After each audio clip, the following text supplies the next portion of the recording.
नमस्कार मित्रांनो, Maharashtra nursing officers म्हणजे MNO क्लासेसमध्ये आपलं स्वागत आहे. आज आपण परत एकदा एक इम्पॉर्टंट सब्जेक्ट म्हणजे आपलं सब्जेक्ट मधलं एक टॉपिक, कुठली टॉपिक आहे इथं तुम्हाला दिसतंय बघा. ब्लड ट्रान्सफ्युजन आणि इट्स कॉम्प्लिकेशन ही खूप महत्त्वाचे टॉपिक असणार आहे आपल्या सगळ्या एक्झामसाठी. एक्झाम्पल कुठली? नॉर्सेट 10, CHO Maharashtra, DMER, DHS, CRE, RRB, ESIC आणि आपले नर्सिंग फील्डमधले सर्व जे एक्झाम्स आहेत कॉम्पिटेटिव्ह, त्याच्यामध्ये ही ब्लड ट्रान्सफ्युजन आणि इट्स कॉम्प्लिकेशन ही महत्वाची टॉपिक असणार आहेत. ओके, त्याच्या सोबत बरं का, जे स्टुडंट्स म्हणजे BSc नर्सिंगला असो किंवा डिप्लोमा नर्सिंग म्हणजे JNM ला असो, ओके, त्यांच्यासाठी पण नर्सिंग फाउंडेशन मधला ही इम्पॉर्टंट टॉपिक असणार आहे. कुठली? ब्लड ट्रान्सफ्युजन आणि इट्स कॉम्प्लिकेशन. चला आपण हे टॉपिक काय करायचंय डिटेलमध्ये अभ्यास करणार आहे आणि शेवटला आपण MCQ पण सॉल्व्ह करणार आहे. ओके, चला थोडी क्लास लेंदी जाऊ शकते. मग तुम्हाला काय करायचंय, नोट्स घेऊन बसायचंय, जे इम्पॉर्टंट आहे ओके ते तुम्हाला नोट्स करून घ्यायचंय. ओके, चला. हे आपलं कुठली सिरीज आहे? ओके, सिरीजचं नावच आपण नाही मेन्शन केलं इथे. ही सिरीज असणार आहे MNO सिलेक्शन झोन. याच्यामध्ये आपण जे कुठल्या पण एक्झामला जे इम्पॉर्टंट टॉपिक्स आहे याच्यामध्ये आपण ह्या MNO सिलेक्शन झोन मध्ये कव्हर करणार आहोत. ओके, चला. एकच आपलं ध्येय असणार आहे, काय? आपलं फक्त सिलेक्शन घ्यायचं आहे. कुठे घ्यायचं आपल्याला? आपली गव्हर्नमेंट सेक्टरमध्ये. ओके, चला. हे असणार आहे MNO सिलेक्शन झोनचे 5वं एपिसोड. चला मग आपण जाऊया पुढे. त्याचं अगोदर तुम्हाला काय करायचंय, व्हिडिओला लाईक करायचंय आणि कॉमेंटमध्ये ओके, आणि कॉमेंटमध्ये काय करायचंय, बिंदासपणे तुम्हाला फीडबॅक आणि काही क्वेरी असेल तर तुम्ही विचारू शकतात. ओके, बघा तुम्हाला क्लास कसा वाटते ते पण आम्हाला सांगा जावा, म्हणजे काय आम्ही थोडे चेंजेस वगैरे करूया आणि आम्हाला थोडी मोटिवेशन पण भेटते. ओके, चला हे झालं. आणि शेअर करा जे मित्रमैत्रिणी CHO, DMER, DHS आणि जे स्टुडंट्स आहेत म्हणजे BSc नर्सिंगमध्ये किंवा डिप्लोमा JNM मध्ये, ओके, त्यांना पण ही टॉपिक खूप महत्वाचे असणार आहे. ओके, चला शेवटला काय करायचंय, सबस्क्राईब करायला विसरायचं नाहीये. ओके, चला मग आता करूया आपण सुरुवात. बघा आपलं टॉपिक काय होतं, ब्लड ट्रान्सफ्युजन. ब्लड म्हणजे काय? रक्त. ट्रान्सफ्युजन म्हणजे काय? चढवणे. ओके, ट्रान्सफ्युजन करायचं आहे म्हणजे एक ब्लड ओके एका पेशंटमधनं दुसऱ्या पेशंटला. आता बघा ट्रान्सपोर्टेशन म्हणजे लक्षात आलं का? आता एक ट्रान्सपोर्टेशन आहे ओके, एक्झाम्पल कुठली बसेस आहे, ट्रान्सपोर्टेशन बसेस म्हणजे किंवा कुठली पण गुड्स घ्या. एक पुणेमधनं मुंबईला घ्यायचं आहे ओके, नेतात ओके, कुठली पण गुड्स असो, एक 15 एक पोत आहेत मग समजा एक्झाम्पल बरं का, पुणेमधनं तुम्हाला कुठे न्यायचं आहे, मुंबईमध्ये पर्यंत. ओके, हे काय झालं? ट्रान्सफ्युजन म्हणजे ट्रान्सपोर्टेशन. ओके, मग तसं सेम काय असणार आहे, ब्लड ट्रान्सफ्युजन म्हणजे दुसरी जे पेशंट मधलं ओके, जे नॉर्मल पेशंट असतात त्यांच्याकडनं आपल्याला ब्लड घ्यायचं आहे आणि जे पेशंटला ओके पाहिजे ओके रिक्वायर्ड आहे त्यांना आपण ब्लड देतो. ह्यालाच आपण काय म्हणतो, ब्लड ट्रान्सफ्युजन आपण म्हणणार आहोत. ओके, चला काय म्हणते इथे ब्लड ट्रान्सफ्युजन. ब्लड ट्रान्सफ्युजन ही काय? Is the process of transferring the blood. काय ट्रान्सफर करायचं आपल्याला? ब्लड किंवा आपले ब्लड कंपोनंट्स आपल्याला ट्रान्सफर करायचे फ्रॉम द डोनर. डोनर म्हणजे जे ब्लड देणारा म्हणजे रक्त देणारा जो व्यक्ती, आणि रेसिपेंट म्हणजे जे ब्लड घेणारा थ्रू द इंट्रावेनस म्हणजे IV रूट मधनं आपण जे देणार आहे त्यालाच आपण काय म्हणतो, ब्लड ट्रान्सफ्युजन म्हणतो. मला वाटतं तुमच्या लक्षात आला असेल ब्लड ट्रान्सफ्युजन म्हणजे काय. ओके, चला ब्लड कंपोनंट्स मध्ये कुठले कुठले कंपोनंट्स आहे आपल्याकडे इथे सध्या 6 दाखवले. ओके, चला कुठली? Whole blood, RBC, platelet, WBC आणि FFP म्हणजे फ्रेश फ्रोजन प्लाझ्मा. ओके, हे कुठले? क्रायोप्रियोसिपेट. ओके, हे सगळे काय?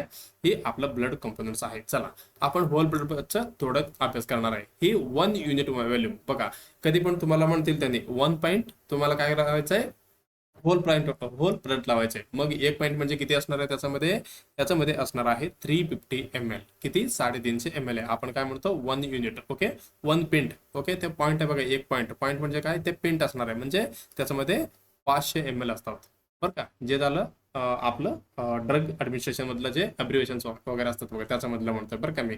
इथे किती? होल ब्लड किती? 350 ml असणार आहे. आपण स्टोरेज किती दिवसापर्यंत करू शकतो? 35 दिवस. लक्षात ठेवा 35 दिवस आपण होल ब्लड एकदा पेशंट कडनं आपण म्हणजे जे डोनर कडनं आपण घेतो बाबा ओके, आपण 35 दिवस आपण इथे स्टोअर करू शकतो. आणि बघा स्टोरेज किती मेंटेन करायचे? 2 ते 6 डिग्री सेल्सिअस मध्ये इथे आपल्याला ठेवायचं असतं. ओके, हे झालं होल ब्लड बद्दल. होल ब्लड झालं. त्याच्यानंतर RBC. ओके, RBC बघा किती? 1 युनिट मध्ये किती असणार आहे? 250 ml असणार आहे. 250 ml किती दिवसापर्यंत आपण स्टोरेज करू शकतो? 42 दिवस. त्याच्यानंतर हे पण सेम असणार आहे 2 ते 6 डिग्री सेल्सिअस. ओके, एवढं लक्षात आलं. हे झालं होल ब्लड. RBC नंतर असणार आहे प्लेटलेट. बघा प्लेटलेट किती दिवस? बघा 5 दिवस आपण ठेवणार आहे, पण किती घेणार आहे, 1 युनिटमध्ये ही असणार आहे 70 ते ओके म्हणजे 50 ते 70 ml बरं का, कमी असणार आहे प्लेट रेट. आणि स्टोरेज टेम्परेचर किती मेंटेन करणार आपण, 22 ते 24 डिग्री सेल्सिअस पर्यंत. हे झालं प्लेटेट बद्दल. त्याच्यानंतर व्हाईट ब्लड सेल बघा, हे किती घेणार आपण, 50 ml. आणि स्टोरेज दिवस किती आहे, फक्त 1 दिवस. बघा WBC किती, फक्त आपण 1 दिवस स्टोरेज करू शकतो. आणि स्टोरेज टेम्परेचर किती, 2 ते 8 degree Celsius. Okay, same as it is आपलं कोल्ड चेनमध्ये आपण मॅक्झिमम हे मेंटेन करणार आहे. ओके, हे झालं. त्याच्यानंतर FFP हे किती, 200 ते 250 ml असणार आहे एका युनिटमध्ये. आणि स्टोरेज 1 वर्षापर्यंत आपण करू शकतो. आणि टेम्परेचर कसं असायला पाहिजे, मायनसमध्ये बरं का, इथे -8 to -40 डिग्री सेल्सिअसमध्ये आपण ठेवायला पाहिजे. ओके, एवढं झालं. त्याच्यानंतर शेवटचं कुठलं आहे, क्रायो प्रेसिपिटेट. ओके, हे किती, 10 ते 20 ml आपण युनिट म्हणजे एका युनिटमध्ये व्हॉल्यूम असणार आहे. आणि हे पण आपण 1 वर्षापर्यंत काय करू शकतो, स्टोरेज करू शकतो. ओके, टेम्परेचर काय असणार आहे, -8 to -40 एवढी असणार आहे. बघा परत एकदा आपण काय बघितलं इथे, ब्लड ट्रान्सफ्युजन आणि त्याची ब्लडची कॉम्पोनंट्स आपण बघितलं.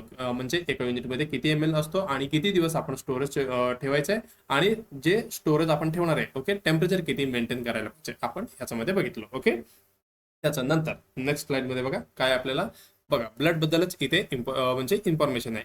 1 unit whole blood and RBC. बघा 1 युनिट होल ब्लड किंवा RBC आपण ज्यावेळी पेशंटला ट्रान्सफ्युजन करतो ओके, म्हणजे BT करतो, ज्यावेळी बघा इन्क्रीज म्हणजे राईज होणार आहे किती, increase HB 1 gram per DL. आता तुम्ही 1 पॉइंट होल ब्लड दिलं तर पेशंटचा HB किती वाढणार आहे, हे वाढणार आहे 1 ग्रॅम. ओके, 1 ग्रॅम इथे HB वाढणार आहे. तेच आपण कम्पॅरेटिव्हली घेतलं तर राईज हिमॅटोक्रेट हे किती, 3% इथे वाढणार आहेत. ओके, लक्षात आलंय का, पुढे चला. त्याच्यानंतर हे कधी वाढणार आहे, ज्यावेळी आपण BT कंप्लीट करतो, म्हणजे ब्लड ट्रान्सफ्युजन ज्यावेळी कंप्लीट होते 4 ते 6 तासानंतर आपल्याला व्हॅल्यू म्हणजे ही चेंजेस आपल्याला भेटणार आहे. इन केस ऑफ तुम्ही लॅबमध्ये इन केस ऑफ तुम्ही ब्लड वगैरे सॅम्पल वगैरे पाठवलं तर किती, 4 ते 6 तास इथे लागणार आहे. लॅब व्हॅल्यू विल चेंज म्हणजे 6 तासानंतर आपल्याला भेटते, म्हणजे हे इन्क्रीज झालेले. म्हणजे कधी पण आपण 1 युनिट ब्लड ओके, लक्षात आलं का, चढवल्यावर 1 ग्रॅम HB आणि हिमॅटोक्रेट. ओके, HBचं लक्षात ठेवा, खूप वेळा विचारले क्वेश्चन. हे झालं. त्याच्यानंतर बघा ज्यावेळी आपण इथे काय म्हटलेलं, ब्लड प्रिझर्वेटिव्ह म्हणजे बघा इन केस ऑफ आपल्याला BT वगैरे करायचंय ओके, असं करतो का आपण, चला बाबा ब्लड हे जे डोनरचं पेशंट आहे ज्याला एक IV कॅनोला लावायचं, डायरेक्ट तिकडनं पेशंटला द्यायचं, असं करणार आहे का, नाही. एक ह्याचं प्रोसिजर आहे. ओके, बघा काय करतो आपण, ज्यावेळी पण ब्लड डोनेशन कॅम्प असो किंवा ब्लड डोनेशन वगैरे घ्यायचं असेल तर डोनर करता आपण काय करणार आहे, प्रॉपर एक कुठली ब्लड बॅग मध्ये ते घेणार आहे. त्याच्यामध्ये काय असणार आहे, त्याच्यामध्ये ब्लड बॅग मध्ये असणार आहे ब्लड प्रिझर्वेटिव्ह. बघा ह्याचं मेन्शन केलेलं आहे CPDA1. ओके, बघा CPDA म्हणजे काय, C म्हणजे citrate, phosphate, dextrose, adenine. Okay, ही सगळी केमिकल ह्याच्यामध्ये असणार आहे. Okay, and anticoagulant preservative solution used in the blood bags to store whole blood आणि RBC. बघा ही आपण ब्लड स्टोरेज करण्यासाठी आपण हे वापरणार आहे. बघा जे सिट्रेट आहे हे काय करतो काम, प्रिव्हेंट क्लॉटिंग. बघा इन केस ऑफ आपण ब्लड बँक मध्ये आपण ब्लड घेतलो बाबा, असं ना व्हायला पाहिजे ना बाबा, ब्लड घेतलो आपण आणि सगळं ते ब्लड क्लॉट होऊन गेलं, मग आपण चढवता येतं का, दुसऱ्या पेशंटला ट्रान्सफ्युजन करता येतं का, नाही. मग ते प्रिव्हेंट करण्यासाठी आपण इथे काय यूज करणार आहे, म्हणजे ब्लड मध्ये काय असणार आहे, सिट्रेट. म्हणजे हे काय करतो, प्रिव्हेंट क्लॉटिंग, बाइंड कॅल्शियम. जे कॅल्शियम असतात बरं का, ब्लड मध्ये कॅल्शियम असतो, जे कॅल्शियमला काय करतात, सिट्रेट बाइंड करून घेतात, म्हणजे इथे क्लॉट होणार नाहीये, एवढी दक्षता घेते कुठली, सिट्रेट. जे झालं त्याच्यानंतर फॉस्फेट. हे बघा मेंटेन pH जे आपलं नॉर्मल pH असतं ओके, 7.35 to 7.45 हे मेंटेन करण्यासाठी कुठली, फॉस्फेट हे काम करतो. फॉस्फेट हे काय, आपलं बफर म्हणून काम करतो बरं का, pH मेंटेन करण्यासाठी. हे झालं. त्याच्यानंतर dextrose provide the energy to the RBC. Okay, आपण 45 दिवस 30 दिवस आपण इथे बघितलं, एवढे दिवस 35 42 5 दिवस. ओके, मग जे ब्लड आहे ओके, जे ब्लडला काय ॲज अ एनर्जी सोर्स म्हणून ही काय देणार आहे, dextrose provide the energy to the RBC. म्हणजे RBC जिवंत राहण्यासाठी इथे एनर्जी प्रोव्हाइड करणार आहे डेक्स्ट्रोज. ओके, लक्षात आलं का, हे झालं. मग आपण एनर्जी म्हणजे ज्याला जे सोर्स आहे ओके, आपण दिलं नाही तर जे RBC तिथेच काय डिस्ट्रक्शन होऊ शकतो. ओके, हे प्रिव्हेंट करण्यासाठी आपण ह्याच्यामध्ये काय असतं, डेक्स्ट्रोज असणार आहे. ओके, त्याच्यानंतर adenine help RBC survival, ATP production करण्यासाठी ही मदत करतो. ओके, हे झालं. त्याच्यानंतर स्टोरेज लाईफ किती असणार आहे, विथ CPDA 35 दिवस पर्यंत असतो. Okay, at a degree Celsius कुठली, 2 ते 6 डिग्री सेल्सिअस. इथे बघा 2 to 6 डिग्री सेल्सिअस मध्ये इथे आपण मेंटेन करणार आहे. याचे काम काय, prevent the coagulation okay, maintain RBC viability आणि preserve the oxygen carrying capacity आणि एक्सटेंड द स्टोरेज ड्युरेशन, म्हणजे आपण जास्ती दिवस म्हणजे जेवढा दिवस जास्त होऊ शकतो तेवढ्यापर्यंत आपण ठेवण्यासाठी ही मदत करणार आहे. कुठली? CPDA. ओके, लक्षात आलं. चला आता नेक्स्ट मुद्दा काय म्हणताय बघा. 1 युनिट होल ब्लड आणि RBC should be transfuse within 4 hours. बरं का. इन केस ऑफ बघा आपल्याला बीटी वगैरे करायचं, आपण कुठून आणणार ब्लड असं नाही की बाबा डायरेक्ट आपण डोनरकडनं घेणार. ओके, ही सगळं प्रॉपर प्रोसिजर अनुसार आपल्याला ब्लड बँक मधनं हे घ्यावं लागते. ओके, क्रॉस ओके चेकिंग वगैरे सगळं करून. ओके, ज्यावेळी आपण आपल्याकडे येते ब्लड, ज्यावेळी आपल्याला विदिन 30 मिनिट मध्येच आपल्याला बीटी करायचं असतं आणि ज्यावेळी आपण सुरुवात करतो, जे टायमिंग किती असायला पाहिजे, शुड बी ट्रान्सफर्ड म्हणजे 4 तासामध्ये मिनिमम, म्हणजे 4 तासामध्ये तर संपायलाच पाहिजे, पण आयडियली बघायला गेलं तर 2 तासामध्ये संपायलाच पाहिजे. म्हणजे 4 तास ही मॅक्झिमम झालं, म्हणजे 2 तासामध्ये आपलं ब्लड म्हणजे बीटी प्रोसिजर ही कम्प्लीट व्हायला पाहिजे. ओके, लक्षात आलं. हे झालं. इन केस ऑफ तुम्ही लेट केलं मग काय होऊ शकतो, because of after that there is a risk of bacterial contamination आणि सेप्टिसिमिया. मग आपल्याला काय होऊ शकतं पेशंटला, म्हणजे आपण उशीर केला बाबा, मग काय होऊ शकतो इथे पेशंटला बॅक्टेरियल कंटॅमिनेशन किंवा सेप्टिसिमिया म्हणजे इन्फेक्शन होऊ शकतो. ओके, एवढं लक्षात आलं. हे झालं. त्याच्यानंतर 1 युनिट प्लेटलेट आणि FFP CPT he should be transferred म्हणजे इथे हे कमी असणार आहे. ओके, हे 15 ते 30 मिनिटांमध्ये संपवायला पाहिजे. ओके, होल ब्लड आणि RBC किती 4 तास, म्हणजे आयडियली बघायला गेलं तर 2 तास. बरं का. आणि तेच प्लेटलेट FFP आणि CPT असेल तर 15 ते 30 मिनिटांमध्ये आपल्याला बीटी प्रोसिजर कम्प्लीट करायचं आहे. ओके, हे झालं. त्याच्यानंतर blood should be transferred in the इथे बघा. ओके, 20 ते 30 मिनिटमध्ये after issuing from the blood bank. Okay, आपल्याला ज्यावेळी इश्यू होते ब्लड बँक मधनं ब्लड, ज्यावेळी आपल्याला 20 ते 30 मिनिटांमध्ये आपल्याला बीटी सुरुवात करायचं आहे. Okay, should be transfuse. Okay, म्हणजे उशीर नाही करायचा आपल्याला. नेक्स्ट पॉईंट काय म्हणते बघा.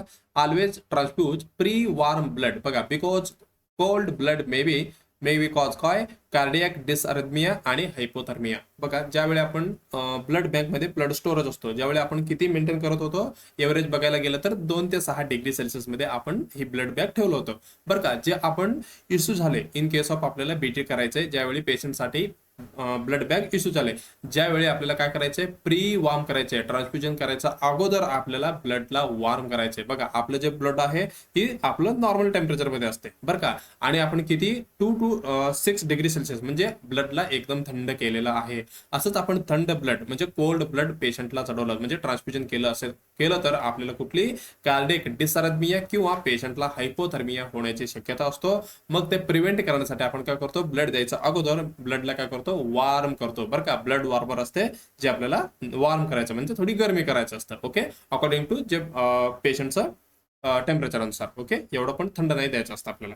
ओके, हे झालं ब्लड नंतर ब्लडची एवढी इन्फॉर्मेशन. त्याच्यानंतर बघा काय म्हणते, असिस व्हायटल सायन्स. बघा, आपल्याला व्हायटल सायन्स चेक करायचे कधी, बिफोर 15 मिनिट आफ्टर आणि then every hourly till the transfusion completed. बघा, ज्यावेळी आपल्याला बीटी करायचं आहे बिफोर 15 मिनिटाले आपल्याला काय करायचंय, व्हायटल सायन्स चेक करायचंय आणि सुरुवात केल्यानंतर then every hourly till transfusion complete, प्रत्येक तासाला कधी जे आपलं बीटी संपेपर्यंत ब्लड ट्रान्सफ्युजन होईपर्यंत. लक्षात आलं का. चला, इथे बघा, बिफोर म्हणजे किती 30 मिनिटाचा अगोदर आपल्याला व्हायटल सायन्स घ्यायचे, त्याच्यानंतर 15 मिनिट आफ्टर झालं एव्हरी अवरली टिल कम्प्लिशन म्हणजे हे कम्प्लीट होईपर्यंत आपल्याला इथे घ्यायचं आहे व्हायटल सायन्स. काय काय घेणार आपण, पल्स, BP, RR आणि टेम्परेचर. ओके, TPR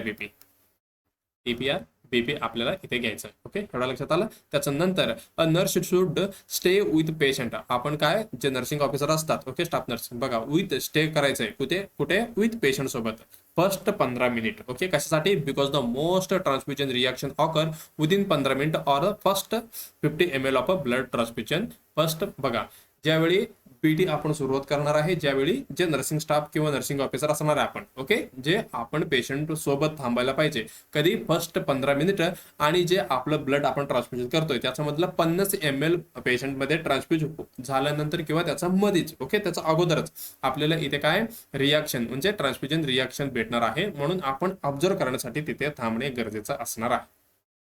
झालं हे. ओके, चला, त्याच्यानंतर ऑलवेज इन्फ्यूज 0.9 NS बिफोर आणि after of the blood transfusion. बघा, ज्यावेळी पण आपण ट्रान्सफ्युजन करतो ज्याचा अगोदर आपल्याला जे आपण 18 नंबर गेजचं जे IV कॅनोला लावला असतो, ओके, त्याच्यामध्ये अगोदरच आपल्याला काय करायचंय, बिफोर NSच कंटिन्यू फ्लो ठेवायचंय आणि त्याच्यानंतर आपल्याला ब्लड ट्रान्सफ्युजन करायचंय, जे संपल्यानंतर परत आपल्याला NSनेच कंटिन्यू ठेवायचं आहे आपली कॅनोला. लक्षात आलंय. कशासाठी? To prevent the clumping or blood cells haemolysis of the cells. बघा बिफोर पण एन एस लावलेले आहे, त्याच्यानंतर बीटी लावले म्हणजे ब्लड बँकचं लावलेलं आहे, त्याच्यानंतर परत इथे एन एस लावलेलं आहे. ओके, असं आपल्याला सिरियल म्हणजे काय कंटिन्युटी ठेवायला पाहिजे. फक्त ब्लड काढले की परत एन एस सुरू असायला पाहिजे. ओके, एन एस महत्वाचं आहे. ओके, आर एल वगैरे नाही लावायचं, एन एस एस फॉलो करायचं अकॉर्डिंग टू कुठली आपली गव्हर्नमेंट ऑफ इंडियाची गाईडलाईन्स अनुसार.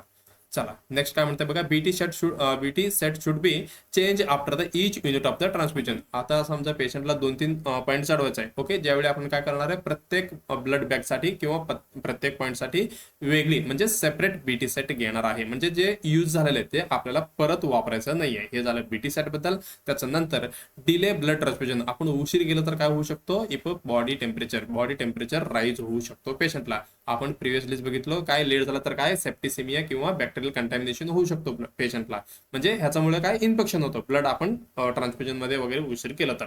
ओके, हे झालं. त्याच्यानंतर काय म्हणते बघा, 2 रजिस्टर नर्सेस. बघा 2 RN शुड चेक. बघा आपल्याला कधी पण ब्लड इन्फ्युजन म्हणजे ट्रान्सफ्युजन करताना 2 रजिस्टर नर्सला इथे काय करायचे, चेक करायचे.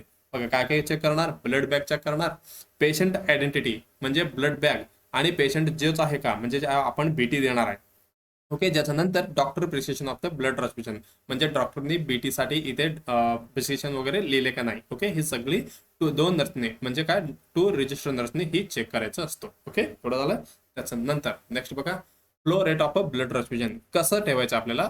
फ्लो रेट बघा, फर्स्ट 15 मिनिट. बघा इथे काय म्हटलेलं आहे, पहिला जे 15 मिनिट आहे बीटीचा कसं आपण सुरू ठेवणार आहे, 1 to 2 ml पर मिनिट म्हणजे 1 ते 2 ml किती एका मिनिटामध्ये जायला पाहिजे, किंवा 10 ते 20 ड्रॉप पर मिनिट. हे पहिला 15 मिनिटचं झालं. ओके, लक्षात आलं. त्याच्यानंतर हे आता समजा आपण पहिला 15 मिनिट कसं ठेवलं, 1 ते 2 ml पर मिनिट ठेवलं किंवा 10 ते 20 ड्रॉप पर मिनिट ठेवलं. मग ह्याचा ठेवल्यानंतर काहीच रिएक्शन नाही झाले, मग आपण नंतर काय करणार आहे, तेच थोडं वाढवून 2.5 to 4 ml पर मिनिट किंवा 25 ते 40 ड्रॉप पर मिनिट एवढी इथे करणार आहोत. ओके, कुठली ब्लड ट्रान्सफ्युजनची फ्लो रेट इथे आपण वाढवणार आहोत. ओके, असं नाही की डायरेक्ट चला आपण किती 4 ml किंवा 5 ml पर मिनिट असं नाही ठेवायचं. ओके, 1 to 2 ml स्लोली देऊन काही रिएक्शन होते का नाही बघ. म्हणजे हे कशासाठी करतो आपण, आपल्याला थोडी ब्लड द्यायचं आहे आणि काही रिएक्शन होते का नाही आपल्याला बघायचं आहे. इन केस ऑफ झालं तर आपण स्टॉप करणार आहे, नाही झालं तर आपण थोडी फ्लो इथे काय करणार आहे, वाढवणार आहेत. ओके, हे झालं ब्लड ट्रान्सफ्युजनची फ्लो रेट बद्दल. आता नेक्स्ट काय म्हणते बघा, ब्लड डोनेशन. बघा ब्लड डोनेशन कोणी कोणी करणार, save a life, give the gift of a blood. चला, criteria for the blood donation, age किती असायला पाहिजे, 18 ते 65 वर्षे असायला पाहिजे. ओके, 18 to 65 एज ज्या म्हणजे ह्याच्यामध्ये येतात यांनी सगळ्यांनी काय करू शकते, ब्लड डोनेशन करू शकतात. ओके, एच बी किती असायला पाहिजे, equal or more than 12.5 gram per DL. बघा 12 पेक्षा जास्त असला पाहिजे म्हणजे 12.5. Okay, weight more than 45 kg. हे झालं क्रायटेरिया. एज किती, 18 ते 65 आणि एच बी 12.5 पेक्षा जास्त आणि वेट 45 पेक्षा जास्त. Okay, donation interval. बघा डोनेशनचे इंटरवल मेलमध्ये 90 दिवस म्हणजे आपण 3 महिने इथे पकडू शकतो बरं का. 3 महिन्यानंतर प्रत्येक मेल कॅन्डिडेटनी आपल्याला काय ब्लड म्हणजे काय डोनेशन करू शकतो. फिमेल मध्ये बघायला गेलं तर 120 म्हणजे किती दिवस होते, हे 4 महिने होते. ओके, 4 महिन्याचं गॅप आणि इथे मेलमध्ये असणार आहे 3 महिन्याचं गॅप. ओके, हे गॅप म्हणजे सोडून आपण काय ब्लड डोनेशन करू शकतो. ओके, एवढं लक्षात आलं. त्याच्यानंतर amount of the donated blood. Okay, more than किती 45 kg पेक्षा जास्त असेल तर 350 ml, 55 पेक्षा जास्त असेल तर 450 ml. ओके, बघा आपल्याला जे आपण ब्लड सेट हे बघितलं. ओके, कंपोनेंट्स वगैरे सगळे जे ॲक्युरेट. ओके, गव्हर्नमेंट ऑफ इंडियाचे जे गाईडलाईन्स आहे त्याच्या अनुसार आपल्याला 350 ml पर्यंत आपण होल ब्लड वगैरे देऊ शकतो. ओके, एवढं लक्षात ठेव. आता काय types of the blood donation. बघा याच्यामध्ये पण ब्लड डोनेशनचे टाइप्स आहेत. बघा काय म्हणताय, ऑटोलॉगस. बघा ऑटोलॉगस म्हणजे काय, patient donate their own blood started from 5th week of schedule transfusion आणि 3rd डे बिफोर सर्जरी. बघा ज्यावेळी पेशंटला सर्जरी करायची त्याचा 5 वीक ते आणि 3 दिवसापर्यंत लक्षात येते का. आता समजा इथे सर्जरी करायची आहे. ओके, हे शेवटचं 3 दिवस आणि त्याचा अगोदरचे हे किती 5 वीक म्हणजे इथंपर्यंत त्यांनी काय करू शकते, ब्लड डोनेशन म्हणजे काय स्वतःचा ब्लड काढून ठेवायचं आणि सर्जरी नंतर स्वतःच घ्यायचं. यालाच आपण काय म्हणतो ऑटोलॉगस. बघा patient donates their own blood started from the 5th week of the scheduled transfusion आणि 3rd डे बिफोर सर्जरी. म्हणजे ज्याचा अगोदर आपल्याला ब्लड ठेवायचं आहे काढून आणि सर्जरी झाल्यानंतर परत तेच ब्लड आपण घेणार आहोत. ओके, ह्याच्यामध्ये खूप लेस रिॲक्शन आपल्याला बघायला भेटते, कारण इथे काय रिॲक्शन होणार आहे, स्वतःच पेशंटच ब्लड असणार आहे ना. ओके, एवढी लक्षात ठेवा. हे झालं ऑटोलॉगस. त्याच्यानंतर होमोलॉगस. होमोलॉगस म्हणजे काय? होमो म्हणजे काय? Same. Random collection of a blood from the voluntary donor. Okay, आपण ज्यावेळी तुम्ही डोनेशन वगैरे करतात, हे कशामध्ये येतात? होमोलॉगस म्हणजे रॅन्डम कलेक्शन करतात कुठनं पण आणि क्रॉस मॅचिंग वगैरे करून बघतात. ओके, बसत असेल तर फिट, मग ट्रान्सफ्युजन करून टाकतात. हे झालं होमोलॉगस. त्याच्यानंतर डिजनरेटेड. ओके, हे बघा ह्याच्यामध्ये काय म्हणतात, आणि recipient select their own compatible donor. बघा, हे माझा मित्र आहे, त्याचा पण ओ पॉझिटिव्ह आहे, माझा पण ओ पॉझिटिव्ह आहे, किंवा माझा ओ बी पॉझिटिव्ह आहे, माझा मित्राचा पण पी पॉझिटिव्ह आहे. मग मी काय सांगतो, माझ्या मित्राकडूनच ब्लड घेतो. ओके, हे काय झालं? हे सिलेक्ट केलेलं. ओके, हे झालं. त्याच्यानंतर ब्लड स्लेवेज. बघा, ब्लड स्लेवेज म्हणजे काय? Collection of a blood from the patient. बघा, collection of the blood from the patient कडनंच घेणार. कुठनं? On closed cavity. कधी? ड्युरिंग सर्जरी किंवा ट्रॉमा मधनं पेशंटचं काय ब्लड घ्यायचं आणि ब्लड बघा प्रोसेस्ड आणि ट्रान्समिट विदिन 6 आवर. आणि बघा काय म्हणता येईल, इन केस ऑफ ब्लड. बघा, ब्लड स्लेवेज म्हणजे काय? कलेक्शन ऑफ द ब्लड म्हणजे पेशंट कडनंच आपण ब्लड घेणार. कुठनं घेणार बाबा? क्लोज्ड कॅव्हिटी, ड्युरिंग सर्जरी किंवा ट्रॉमा मधनं घेणार आणि प्रोसिजर वगैरे करून आपण 6 तासामध्ये आपण काय करणार आहे, जे पेशंटचा ब्लड होतं तेच ते पेशंटला आपण देऊन टाकणार आहे. लक्षात आले का? ऑटोलॉगस म्हणजे काय? बिफोर आपण काढून ठेवणे. ओके, ऑटोलॉगस म्हणजे माझं ब्लड, मला सर्जरी आहे बाबा, किती 5 दिवसानंतर मी काय करणार, आज माझा ब्लड काढून ठेवणार आणि सर्जरी झाल्यानंतर मीच घेणार. हे काय झालं? ऑटोलॉगस. त्याच्यानंतर होमोलॉगस म्हणजे मला सर्जरी झालेलं आहे बाबा, म्हणजे काय, मला ब्लड कमी पडले, तुम्ही कुठले पण टाका सर, चालते मला. ओके, हे काय झालं? होमोलॉगस. आणि डिसिंग म्हणजे काय? हे माझा मित्र सर, माझा आणि त्याचं सेम ब्लड ग्रुप आहे, पण त्या मित्राकडनंच मला ब्लड पाहिजे. ओके, चला, हे झालं. त्याच्यानंतर ब्लड सेवेज म्हणजे क्रेनोड म्हणजे हे काय? ड्युरिंग सर्जरी किंवा ट्रोमा वगैरे ज्यावेळी पेशंटला कुठनं ओन क्लोज्ड कॅव्हिटी मधनं ज्यावेळी ब्लड असतो. ओके, जे आपण कलेक्ट करणार आणि प्रोसिजर करून 6 तासानंतर परत विदिन 6 आवर मध्ये द्यायला पाहिजे ना, बरं का. हे झालं types of a blood donation. Okay, चला, एवढं लक्षात आलं. चला, आता आपल्याला बघायचं आहे काय महत्वाचं असणार आहे, complication of a blood transfusion. चला, इम्पॉर्टंट आहे एकदम. कॉम्प्लिकेशन ऑफ, बघा, कॉम्प्लिकेशन म्हणजे काय? ऑफ अ ब्लड ट्रान्सफ्युजन आपल्याला इथे बघायचं आहे. बघा, पहिली जे कॉम्प्लिकेशन आहे कुठली असणार आहे? Transfusion reaction. ज्यावेळी आपण बीटी म्हणजे ट्रान्सफ्युजन करतो, ज्यावेळी रिॲक्शन होते. ओके, त्यालाच आपण काय म्हणतो? Transfusion reaction, adverse reaction due to the transfusion. बघा, ह्याच्यामध्ये काय होतं?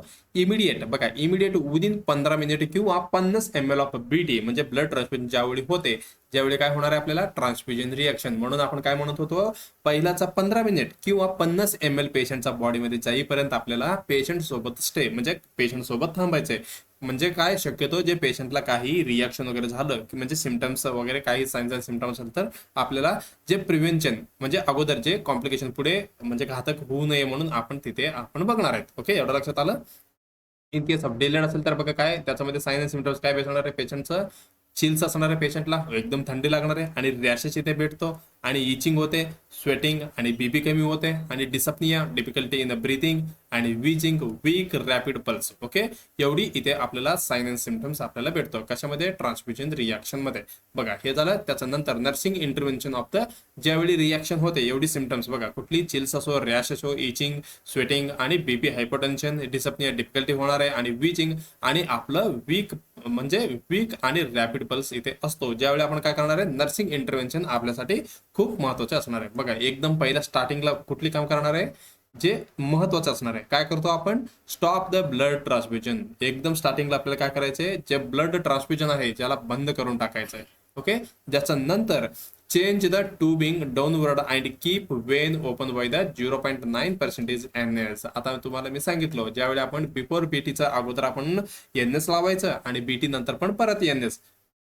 तिथं काय झालंय? रिॲक्शन झाले. मग आपल्याला काय करायचंय? जे बीटीचा ओके ब्लड ट्रान्सफ्युजन आपल्याला बंद करायचं आणि परत 0.9 NS आपल्याला इथे कंटिन्यू ठेवायचंय. ओके, हे झालं. त्याच्यानंतर नोटिफाय करायचंय. कोणाकोणाला करणार? हेल्थ केअर प्रोव्हायडरला आणि ब्लड बँकला आपण काय करणार आहे? नोटिफाय करणार आहे. असं असं तुम्ही दिलते बाबा एवढी ब्लड बँक आणि क्रॉस चेकिंग वगैरे सगळं करून, तरी पण पेशंटला काय झालेलं आहे? ट्रान्सफ्युजन रिॲक्शन झालेलं आहे म्हणून त्यांना इन्फॉर्म करायचे HCP म्हणजे हेल्थ केअर प्रोव्हायडरला आणि ब्लड बँकला. ओके, हे झालं. त्याच्यानंतर स्टे विथ अ पेशंट आणि monitor the sign and symptoms आणि assist the vital signs every 5 मिनिटाने आपल्याला इथे कंटिन्युअली मॉनिटर करायचं असतं. Okay, assess the vital signs आणि monitor. Okay, symptoms, sign and symptoms हे झालं. त्याच्यानंतर prepare to administer the emergency drug. बघा, एमर्जन्सी ड्रग आपल्याला इथे तयार ठेवायचं आहे. कुठली कुठली? एविल म्हणजे अँटीहिस्टामाइन, त्याच्यानंतर डेक्झोना कॉर्टिकोस्टेरॉइड, त्याच्यानंतर डोपामाइन म्हणजे कुठली? हेट्रोप्रोसर. ओके, ही तिन्ही मेडिसिन आपल्याला इमर्जन्सीसाठी इथे तयार ठेवायचे. ओके, कुठली? एविल, डेक्झोना आणि डोपामाइन हे झालं. त्याच्यानंतर ऑप्टेन नर्स. बघा, ऑप्टेन युरिन सॅम्पल. आपल्याला युरिन सॅम्पल परत पाठवायचे म्हणजे काही रिॲक्शन होऊ शकते, त्याच्यामध्ये आपल्याला काहीतरी भेटू शकतं, कशामुळे झाले बाबा. ओके, त्याच्यानंतर रिटर्न. आता आपण युरिन सॅम्पल घेतलो, ज्यावेळी काय करायचं आहे? Return blood bag PT set to the blood bank. आता रिॲक्शन वगैरे झाले, सगळं आपण काढलो, एनएस ऑलरेडी लावलेलं आहे. काय केलं आपण? रिॲक्शन झाल्यावर पहिला बीटी बंद केलो, त्याच्यानंतर 9%, ओके, 0.9% एनएस आपण चढवलो, ते म्हणजे सुरुवात केलो फ्लोसाठी, आणि SCP ला म्हणजे हेल्थ केअर प्रोव्हायडरला आणि ब्लड बँकला इन्फॉर्म केलं. त्याच्यानंतर पेशंट सोबत थांबायचं आहे. म्हणजे काय? 5 मिनिटांनी आपल्याला इथे काय करायचं? साइन अँड सिम्टम्स बघायचे आणि व्हायटल सायन्स इथं मॉनिटर करायचे. त्याच्यानंतर प्रिपेअर करायचे एमर्जन्सी ड्रग. त्याच्यानंतर युरिन सॅम्पल पाठवायचं आहे आणि त्याच्यानंतर काय करायचंय? जे ब्लड बॅग आणि जे बीटी सेट होता, ते दोन्ही पण कुठे पाठवायचे? आपल्याला ब्लड बँकला रिटर्न पाठवायचे. त्याच्यानंतर शेवटला आपल्याला काय करायचंय? डॉक्युमेंटेशन करायचं आहे. असं नाही बाबा थांबा रिएक्शन आली मी पहिला नोट करून घेतो, असं नाही करायला. ओके, पहिला आपल्याला काय करायचंय? Stop the blood transfusion. खूप इम्पॉर्टंट आहे, लक्षात ठेवा. ओके, हे झालं आपलं complication of the blood transfusion मधलं ट्रान्सफ्युजन रिएक्शन. ओके, त्याच्यानंतर बघा कुठले? Circulatory overload. ओके, ओव्हरलोड म्हणजे काय? भरपूर खाणे. ओके, आपण काय म्हणतो? ओव्हरलोड झाला, आज खूप भरपूर खाल्लो. ओके, म्हणजे जेवढं आपलं कॅपॅसिटी आहे, ओके, ज्याचा व्यतिरिक्त आपण जास्त दिलो तर त्याला काय म्हणतो आपण? ओव्हरलोड म्हणणार आहे. बघा इथे काय म्हटलंय? Circulatory overload. बघा आपल्याला बॉडीमध्ये किती? 6.5 किंवा एव्हरेज आपण 6 लिटर पर्यंत पकडूया. ओके, एवढी आपलं काय? नॉर्मल सर्क्युलेटरी फ्लुइड म्हणजे ब्लड आहे. मग ज्याचा व्यतिरिक्त तुम्ही जास्त दिलं तर इथे काय होणार आहे? सर्क्युलेटरी ओव्हरलोड होणार आहे. मग काय होतं याच्यामध्ये? बघा, rapid blood transfusion can cause excess blood volume. आता तुम्ही भरभरून रॅपिड ब्लड ट्रान्सफ्युजन दिले म्हणजे एकदम स्पीडमध्ये देऊन टाकाले. ओके, मग पेशंटला काय होऊ शकतो? एक्सेस ब्लड व्हॉल्यूम इथे पेशंटमध्ये होऊ शकतो. मग साइन अँड सिम्टम्स काय काय दिसू शकतो पेशंटला? हायपरटेन्शन, डिस्टंटेड नेक वेन आणि bounding pulse, difficulty in breathing आणि मॉइस्ट कप, क्रॅकल्स. हे सगळे सिम्टम्स कशामध्ये? सर्क्युलेटरी ओव्हरलोड मध्ये आपल्याला इथे बघायला भेटतो. ओके, मग आपलं नर्सिंगचं इम्पॉर्टंट काम काय? बघा, ज्यावेळी पण ही सगळी प्रोसिजर येतात, मग आपल्याला महत्वाचे काय? जे आपलं नर्सिंग प्रायोरिटी म्हणजे नर्सिंग इंटरव्हेन्शन आपण काय करायला पाहिजे हे आपल्याला माहिती असणं खूप गरजेचं असणार आहे. ओके, चला आपण बघा सर्क्युलेटरी ओव्हरलोड मध्ये आपण काय करणार आहे? Slow rate the transfusion. जे आपण रॅपिड मध्ये भरभरून देत होतोय म्हणजे जे आपलं किती नॉर्मल किती होतं? कुठे गेलं आपलं? बघा इथे नॉर्मली आपल्याला किती? 1 ते 2 ml पर मिनिट किंवा 2.5 ते 4 ml पर. ओके, एवढा होता. मग आपण काय केलं? इथे सर्क्युलेटर मध्ये 10-20 एवढी पर एम एल पर मिनिट आपण ठेवलेलं आहे. म्हणून पेशंटला काय होऊ शकतो? Circulatory overload. म्हणजे पहिला काय करायचं आपल्याला? जे स्लो करायचंय. बघा, reduce the rate of prevent further the fluid overload. म्हणजे काय? Slow the rate of transfusion आपल्याला स्लो करायचं आहे. त्याच्यानंतर एलिव्हेट द हेड एंड म्हणजे जे डोकं म्हणजे हेड एंड आहे जे काय करायचं आपल्याला? एलिव्हेट करायचं म्हणजे वरती घ्यायचंय. कशासाठी? Sit the patient up to the improve breathing improve करण्यासाठी आणि रिड्यूस द वेनस रिटर्न कमी करण्यासाठी आपल्याला ही पोझिशन द्यायचं आहे. बघा काय म्हणतो मी? Improve breathing. ओके, पावलर मध्ये थोडी दिलं तर आपल्याला पेशंटला ब्रीथिंग कम्फर्ट होणार आहे. त्याच्या सोबत वेनस रिटर्न. ओके, जे पायामधनं वेनस मधनं जे हार्ट पर्यंत येणार आहे. Okay, return blood. ओके, जे पण आपण कमी करू शकतो बाय ग्रॅव्हिटी अनुसार. ओके, आता बघा इथं पेशंट हार्ट इथे आहे. ओके, वरती. आता ग्रॅव्हिटी अनुसार एवढी जास्त येणार नाही. ओके, जे आपण काय करायचं? कमी करतो. ओके, एवढं लक्षात आलं? ही पोझिशन इम्पॉर्टंट असणार आहे सर्क्युलेटरी ओव्हरलोड मध्ये. त्याच्यानंतर नोटिफाय द HCP म्हणजे हेल्थ केअर प्रोव्हायडरला आपल्याला काय करायचंय? नोटिफाय करायचंय. Okay, report the sign and symptoms immediately आपल्याला इन्फॉर्म करायचंय. त्याच्यानंतर काही म्हणजे सर्जन म्हणतो बघा. Okay, HCP health care provider वगैरे खूप ओव्हरलोड झाला तर कधी कधी काय करतात? त्यांनी फ्लेबोटॉमी पण करतात. ओके, फ्लेबोटॉमी म्हणजे काय? ओपन द वाईल आणि रिमूव्ह द ब्लड. जास्त ब्लड झाला तर असं ओपन ठेवायचं, जे सगळे ब्लड बाहेर येतात. ओके, म्हणजे जे जास्त आपण दिलेलं आहे. ओके, जे बाहेर पडू शकतो. ओके, असं नाही की सगळं बाहेर काढायचं. ओके, हे सुपरविजन अंडर सुपरविजन अनुसार आपल्याला करायचं असतं. ओके, चला हे आपलं काम नाहीये. ओके, हे लक्षात ठेवा फक्त फ्लेबोटॉमी. हे झालं. नेक्स्ट कुठले? आता आपण दोन बघितलो. कुठली कुठली बघितलंय? ट्रान्सफ्युजन रिएक्शन झालं आपलं आणि सर्क्युलेटरी ओव्हरलोड झाला. आता तिसरं कुठली असणार आहे? सेप्टिसिमिया. सेप्टिसिमिया आता जस्ट आपण बघितलंय कुठली? ब्लड इन्फेक्शन किंवा blood poisoning due to the contaminated blood. आता ब्लड मध्ये काहीतरी कंटॅमिनेशन झालेलं आहे म्हणून काय इथे सेप्टिसिमिया म्हणजे काय? इन्फेक्शन आपण म्हणू शकतो थोडक्यात. चला, ह्या पेशंटमध्ये कुठले कुठले सिम्पटम्स दिसणार आहे आपल्याला? चिल्स आणि फिवर, बरं का, हे नोजिया आणि वॉमिटिंग आहे. ओके, हे झालं. त्याच्यानंतर हायपोटेन्शन आणि शॉक ही कशामध्ये? सेप्टिसिमियामध्ये असणार आहे. मग आपलं महत्वाचं काम कुठले असणार आहे? नर्सिंग इंटरव्हेन्शन ऑफ अ सेप्टिसिमियामध्ये. ओके, इथे हे काढून टाका बरं का. इथे काय असणार आहे? Stop the BT. आपण इथे काय करणार आहे? ब्लड ट्रान्सफ्युजन इथे बंद करणार आहे. का? कारण बघा, तुम्ही ट्रान्सफ्युजन रिएक्शन आपण बघितलं, त्याच्यामध्ये काय होतं? आपण बीटी बंद केलं म्हणजे ब्लड ट्रान्सफ्युजन बंद केलं. कारण इथं काय रिएक्शन जास्तच होणार आहे, कमी होणार आहे का? नाही. पण आपण ओव्हरलोड मध्ये रिएक्शन होते का? नाही. पेशंटला जे व्हॉल्यूम आपण वाढवत होतो, ओके, स्पीड चालवते, जे आपण फक्त कमी केलं. असं नाही की सर्क्युलेटरीमध्ये बंद करायचं नसतं. ओके, एवढं लक्षात ठेवा. आणि सेप्टिसिमियामध्ये इन्फेक्शन असं आहे म्हणजे कंटॅमिनेटेड ब्लड आहे. आपण जास्त देऊ शकतो का पेशंटला? जास्त दिलं तर इथे आपल्याला जास्त सिम्पटम आणि पेशंट सिव्हिअर कंडिशनमध्ये जाऊ शकतो. म्हणून इथे काय करायचं आपल्याला? स्लो नाही करायचं बरं का, स्टॉप करून टाकायचं आहे ब्लड पीटी. ओके, एवढं लक्षात आलं. त्याच्यानंतर नोटिफाय द फिजिशियन, परत फिजिशियनला एचसीपीला इन्फॉर्म करायचं. हे झालं सेप्टिसिमिया बद्दल. ओके, त्याच्यानंतर कुठलं असणार आहे? Iron overload. बघा, आयरन काय झालं इथं? आता इथं सर्क्युलेटरी ओव्हरलोड होता. ओके, म्हणजे सर्क्युलेटरी ओव्हरलोड होतं. आता इथे काय होणार आहे? सॉरी, सर्क्युलेटरी ओव्हरलोड इथे कुठली असणार आहे? आयरन ओव्हरलोड इथे असणार आहे. बघा, इथे काय म्हणतो मी?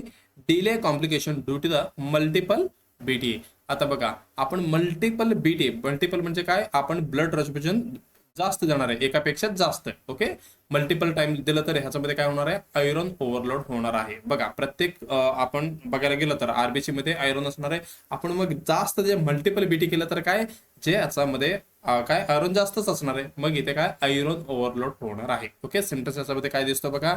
याच्यामध्ये पण नोजिया वॉमिटिंग आहे, हे हायपोटेन्शन, डायरिया. ओके, हे काय असतो? आयरन ओव्हरलोड मधला सिम्पटम्स असणार आहे. मग ज्यावेळी आपण आयरन ओव्हरलोड झाल्यावर नर्सिंग इंटरव्हेन्शन, आपलं काम काय राहणार आहे? इंटरव्हेन्शन इथे असणार आहे. डायरेक्ट आपण काय करायचंय? Notify to the head health care प्रोव्हायडरला आपण सांगायचंय. त्याच्यानंतर आयरनचा अँटीडॉट कुठली? डिप्रोक्सामाइन ही आपल्याला रेडी ठेवायचं आहे. अर्ली डिटेक्शन करायचंय आणि एचसीपीला सांगायचंय बाबा असं असं आयरन ओव्हरलोड झालेलं आहे. मग आपण अँटीडॉट पण इथे तयार ठेवलेला आहे. ओके, चला, हे झालं आयरन ओव्हरलोड बद्दल. त्याच्यानंतर हायपोकॅल्सेमिया. बघा, इथे कॅल्शियमिया कमी होतं म्हणजे. ओके, बघा कसे होणार आहे? ड्यू टू द सिट्रेट आणि रॅपिड ट्रान्सफ्युजन. बघा, ड्यू टू सिट्रेट म्हटलेलं आहे. सिट्रेट का? बघा, ज्यावेळी आपण इथे स्टार्टिंगला बघितलं होतं, कुठे गेलं आपलं ब्लड बॅग मध्ये कुठली कुठली कंटेंट होतं आपण बघितलं होतं. कुठली? CPDA, जे पहिल्याचं सी होतं तेच काय होतं? सिट्रेट. मग मी काय सांगितलं होतं तुम्हाला? Prevent clotting. हे सिट्रेट काय करतो? प्रिव्हेंट क्लॉटिंग करतो. कसं? जे ब्लड मध्ये कॅल्शियम्स आहेत, ओके, ज्याला सोबत बाइंड करणार. बघा, सिट्रेट काय करतो? कॅल्शियम सोबत बाइंड करतो आणि इथे प्रिव्हेंट करतो. कशासाठी? क्लॉटिंगसाठी. मग जे बाइंड झाल्यानंतर, आता बघा, एक्झाम्पल सांगायला गेलं तर हे समजा हे ब्लड बॅग आहे. ओके, ह्याच्यामध्ये एक्झाम्पल समजा की 10 कॅल्शियम्स आहेत. ओके, मग ह्याच्यामध्ये 10 किंवा 8 सिट्रेट आहे समजा ब्लड बॅग मध्ये. मग 8 कॅल्शियम जे आहेत, ओके, जे कॅल्शियम सोबत, बघा, 8 सिट्रेट आणि 10 कॅल्शियम, आणि 8 सिट्रेट काय केले? जे 10 कॅल्शियम सोबत बाइंड झाले. ओके, हे झालं बाइंड. आणि राहिलं कुठलं? 2 कॅल्शियम. मग तुम्ही कम्पेअर केलं तर मग 10 पैकी आता किती? 2च कॅल्शियम राहिलेले आहे. मग आपण काय म्हणू शकतो इथे? हायपोकॅल्सेमिया पण इथे म्हणणार आहोत. ओके, मला वाटतं तुम्हाला कॉन्सेप्ट कळला असेल. ओके, चला, हे झालं. ह्या पेशंटमध्ये कुठली कुठली सिम्पटम्स दिसणार आहे? टिंगलिंग सेन्सेशन, कारण इथे हायपोकॅल्सिमिया झालेलं आहे म्हणजे आपलं बॉडी, पेशंटच्या बॉडीमध्ये कुठली? कॅल्शियम लेवल कमी झालेला आहे. Okay, tremors, cramp, numbness, tetany. Okay, आणि पॉझिटिव्ह चेस्टॅक आणि हे ट्रोसिस साइन. ओके, ऑलरेडी आपण डिस्कशन केलेलं आहे. ही सगळी हायपोकॅल्शियम म्हणजे हायपोकॅल्सिमिया म्हणजे कॅल्शियम लेवल कमी झाल्यावर काय काय दिसणार आहे? सगळं इथे साइन दिसणार आहे. ओके, मग पेशंटमध्ये बघा, हायपर ऍक्टिव्ह बवेल साऊंड आणि डीप टेंडन रिफ्लेक्स पण इथे प्रेझेंट असणार आहे. ओके, चला, एवढी लक्षात आलं का? हायपोकॅल्सिमिया कशामुळे झाले? ओके, ओके, इथे रिपीट झालेलं का? बघा, मग आपलं नर्सिंग काम. Okay, nursing intervention. आपलं नर्सिंग इंटरव्हेन्शन इथं महत्वाचं असणार आहे. आपण काय करणार इथे? Slow the rate of the BT. परत इथे आपण बीटी कमी करतोय बरं का. आणि notify to the health care provider आणि इंजेक्शन कॅल्शियम ग्लुकोनेट. बघा, ज्यावेळी हायपोकॅल्सिमिया असतो, ज्यावेळी अँटीडॉट काय असणार आहे, कॅल्शियम ग्लुकोनेट, म्हणजे जे आपण कॅल्शियम देणार आहे. ओके, 3 युनिटला आपण 1 ग्रॅम ॲज अ प्रिस्क्राइब्ड. आता समजा तुम्हाला आपण काय केलं, मल्टिपल ब्लड रॅपिड किंवा रॅपिड ट्रान्सफ्युजन किंवा मल्टिपल बीटी इथे केलेले, मग आपण 3 युनिट मागे आपल्याला किती 1 ग्रॅम इथे आपल्याला कॅल्शियम ग्लुकोनेट द्यायचं आहे. ओके, लक्षात आलं का? कारण कारण काय, सिट्रेट. ओके, सिट्रेट कुठं असतो, ब्लड बॅग मध्ये. ओके, लक्षात आलं का? आतापर्यंत मी सांगितलेलं कॉन्सेप्ट होतं. ओके, चला. त्याच्यानंतर हायपर कॅलेमिया. बघा, कॅल्शियम जरी कमी झालंय, इथं काय हायपर कॅलेमिया म्हणजे कॅलेमिया, कॅल्शियम किती काय झालेलं आहे, कॅल्शियम नाही. ओके, कॅलेमिया म्हणजे कॅल्शियम नाही बरं का, पोटॅशियम. ओके, इथं पोटॅशियम काय झालेलं आहे, जास्त झालेलं आहे. ओके, हायपर कशामुळे, due to old BT. Old BT बघा, ओल्ड ब्लड ट्रान्सफ्युजन मध्ये हायपर कॅलेमिया का होतात बाबा? बघा, जे आपलं बॉडीमध्ये जे सेल असतात, ओके, ते सेल खूप दिवस आपण जास्त ठेवलं तर इथे काय होणार आहे, डेथ. आणि डेथ झालं की जे सेल मधनं जे पोटॅशियम आहे बाहेर पडणार. लक्षात येतं का मी काय म्हणतो? बीटी मध्ये ब्लड असतो. ओके, ज्याच्यामध्ये काय सेल्स असतो. ओके, सेल्स असणार आहे ना, ज्याचं जास्त ज्याची रिक्वायरमेंट किंवा जास्त आपण दिवस ठेवलं तर ही मरत मरत जाणार आहेत. Okay, cells. ओके, ज्या सेल्स मधनं पोटॅशियम बाहेर पडलं की ब्लड मध्ये आपल्याला काय दिसतो, हायपर कॅलेमिया, म्हणजे हा पोटॅशियम वगैरे जास्त आपल्याला भेटतो. ओके, बघा, ज्या पेशंटमध्ये आपल्याला सिम्पटम्स काय काय दिसणार आहे, cardiac dysrhythmia, abdominal cramp, diarrhoea, hyper active bowel syndrome, हे सगळे कशामध्ये, हायपर कॅलेमिया मध्ये आपल्याला दिसणार आहे. ओके, आपलं नर्सिंग इंटरव्हेन्शन ही खूप महत्वाचं असणार आहे. बघा, याच्यामध्ये काय करायचं आपल्याला, slow the rate of the BT, आणि हेल्थ केअर प्रोव्हायडरला आपल्याला सांगायचं आहे, आणि इन्सुलिन आणि डेक्स्ट्रोज हे सगळे रेडी ठेवायचे आहे, आणि डायलिसिस पण, म्हणजे इन सिव्हिअर केसमध्ये डायलिसिस पण आपल्याला करावं लागतं बरं का. हे झालं हायपर कॅलेमिया. ओके, जसं नंतर डिसीज ट्रान्समिशन. आपल्याला आता माहिती आहे हे पेशंटला हेपॅटायटिस सी आहे, मग आपण डिसीज हे बीटी त्या पेशंट घेणार आहे का? नाही, उगाच दे. आपण नॉर्मल पेशंटला पण काय करू शकतो, डिसीज म्हणजे डिसीज कंडिशन मध्ये टाकू शकतो. ओके, कुठली कुठली हेपॅटायटिस सी असेल तर आपण बघा, नोजिया वॉमिटिंग असू शकतो. आणि म्हणजे इथं काय म्हणायचं आहे, डिसीज ट्रान्समिशन म्हणजे हेपॅटायटिस सी पेशंट आहे, आपण ब्लड बँक मध्ये आपण क्लिअरली तिथे चेक केलं नाही किंवा काहीतरी प्रॉब्लेम म्हणजे अडथळा निर्माण होऊन आपण बीटी पण आणलेलं आहे आणि पेशंटला चढवलं पण, ज्यावेळी इथे रिॲक्शन होणार आहे. बघा, नोजिया वॉमिटिंग, जॉइंटिस आणि डार्क कलर युरिन एनोरेक्सिया इथे पेशंटमध्ये भेटणार आहे. आपल्याला डायरेक्ट नोटिफाय करायचे, सगळे बंद करून टाकायचे. ओके, चला, हे झालं. त्याच्यानंतर सिट्रेट टॉक्झिसिटी. सिट्रेट टॉक्झिसिटी म्हणजे बघा काय म्हणते, डिक्रीज द कॅल्शियम. बघा, सिट्रेट टॉक्झिसिटी, कॅल्शियम कमी आणि मॅग्नेशियम कमी, कोग्लोपॅथी आणि मायोकार्डियल डिप्रेशन. बघा, ह्याच्यामध्ये काय होतं, बघा काय म्हणले, सिट्रेट टॉक्झिसिटी म्हणजे इथं टॉक्झिसिटी होणार आहे. सिट्रेट कधी, ज्यावेळी पेशंट म्हणजे ब्लडमध्ये कॅल्शियम कमी असणार आणि मॅग्नेशियम कमी असणार, आणि बाइंड होण्यासाठी कोण असणार आहे का, सिट्रेट सोबत नाही, मग हे काय बनवतो, त्यावेळी टॉक्झिसिटी बनवणार आहे. ओके, ज्या पेशंटमध्ये कुठले कुठले सिम्पटम्स आपल्याला दिसतो, कॅल्शियम, ओके, हायपोकॅल्शियम इथे दिसणार आहे, आणि मॅग्नेशियम पण कमी कारण बाइंडिंग व्हायला कोणीच नाहीये, आणि कोगुलोपॅथी आणि मायोकार्डियल हे काय डिप्रेशन, इथे ह्या पेशंटमध्ये असलं सिम्पटम्स इथे दिसणार आहे. कुठल्यामध्ये, सिट्रेट टॉक्झिसिटीमध्ये. मग आपल्याला काय करायचं आहे, stop the BT, notify the HCP आणि मेटाबॉलिक अल्कोलिसिस. ओके, हे सगळी एबीची अनालिसिस पण कधी कधी आपल्याला करावं लागतो इथे, कशामध्ये, सिट्रेट टॉक्झिसिटीमध्ये. ओके, मला वाटते हे सगळे सिम्पटम्स तुम्हाला माहिती झाला असेल. ओके, सॉरी, कॉम्प्लिकेशन्स कुठले कुठले आपण बघितलं ह्याच्यामध्ये, सॉरी, बघा इथे कुठली कुठली ट्रान्समिशन रिएक्शन झालं, सर्क्युलेटरी ओव्हरलोड झाला, सेप्टिसेमिया, आयरन ओव्हरलोड आणि हायपोकॅल्सिमिया, हायपरकॅलेमिया, डिसीज ट्रान्समिशन, हेपॅटायटिस सी आणि सिट्रेट टॉक्झिसिटी, ही सगळी कॉम्प्लिकेशन्स आपण इथे बघितलेलं आहोत. ओके, हे सगळं झाल्यानंतर बघा इथं काय म्हटलेलं आहे, ब्लड ट्रान्सफ्युजन प्रोसिजर कशा पद्धतीने आपल्याला फॉलोअप करायचं आहे. बघा, step by step guide for the safe transfusion. एकदम स्टार्टिंगला काय करायचं आहे, असेच the vital sign, check and record the temperature. Okay, TPR BP सगळं चेक करायचं आहे. त्याच्यानंतर verify the order, check the physician order for the blood transfusion. हा बाबा, डॉक्टरनी प्रिसिशन टाकले का नाही हे चेक करायचे. Verify the patient, identify the using two identification. बरं का, इथे किती आयडेंटिफिकेशन चेक करायचं आपल्याला, असं नाही. ओके, एक पेशंट आहे, ओके, कुठली पेशंट आहे, कुठली पण नाव घ्या तुम्ही. ओके, जे पेशंटचं नाव आहे, ओके, फक्त नाव विचारून तुम्ही आपण भेटी देणार आहे का, नाही. इथे आपल्याला टू आयडेंटिफाईज. ओके, एक्झाम्पल, त्याचं नाव समजा राज आहे. ओके, मग अजून एक आयडेंटिफाय आपण चेक करून इथे भेटी देणार आहे, म्हणजे काय, व्हेरीफाय करणार आहे. हे झालं. त्याच्यानंतर परफॉर्म द वेन पिंचर्स.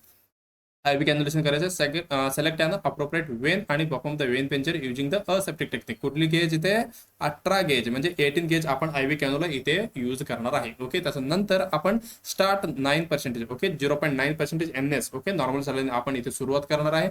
आणि एन्श्योर द आयव्ही लाईनचं पेटंट म्हणजे एकदम पेटंट आहे का म्हणजे करेक्ट आहे का नाही आपण इथे बघणार आहोत. ओके, त्याच्यानंतर 5 नंबर कुठले obtain the blood bank blood unit आणि चेक इट. आपण परत चेक करणार आहे काय, verify the patient name, blood group आणि RH टाईप आणि युनिट नंबर. आणि त्याच्यानंतर चेक एक्सपायर डेट बरं का, आणि inspect for the clot or discoloration of the leakage म्हणजे ब्लड बॅगचे क्लॉट वगैरे झाले का आणि डिस्कलरेशन वगैरे झाले का, लिकेज काय आहे का, हे सगळे आपण चेक करणार आहे ब्लड युनिट भेटल्यानंतर. ज्याच्यानंतर प्रिपेअर द ब्लड बॅग आणि hang over the ivy stand. आता बघा इकडे NS चालू आहे, आपण इथे काय केलं हँग केलेलं आहे. बघा attach the blood bag to the bag to बघा to giving set with a filter बरं का, remove the air from the tubing सगळे एअर काढायचे आणि hang the blood securely on IV स्टँडली. सेक्युरली ठेवायचं, असं नाही की बाबा मध्येच पडले गेले. ओके, असं नाही व्हायला पाहिजे. बघा त्याच्यानंतर stop NS infusion, start the blood transfusion. बघा आपण काय केलं इथं आयव्ही कॅन्युला झाल्यानंतर जे NS लावलं होतं, ओके जे स्टॉप केलं आणि BT इथे सुरू केलेला. Okay, in case of reaction झालं तर आपण काय करणार आहे, आता आपण सांगितलं नर्सिंग इंटरव्हेन्शन सगळ्या कॉम्प्लिकेशन्स मध्ये ते फॉलो करायचंय.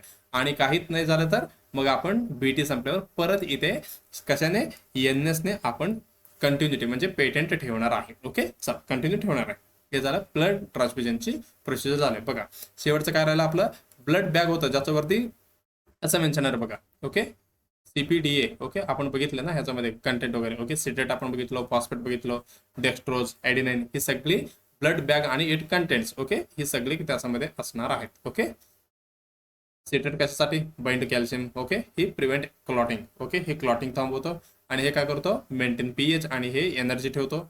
आणि एडिनाइन काय करतो ATP सिंथेसिससाठी म्हणजे ATP सिंथेसिस कशासाठी, जे प्रोलॉंग्स RBC सर्वायवल म्हणजे जे RBC आहेत, ओके रेड ब्लड सेल, हे जास्त दिवस जगवा. ओके, जगावं म्हणून हे एडिनाइन इथे काय करतो ATP सिंथेसिससाठी मदत करणार आहे. ओके, हे ब्लड बॅग आणि कंपोनंट्स एवढं झालं.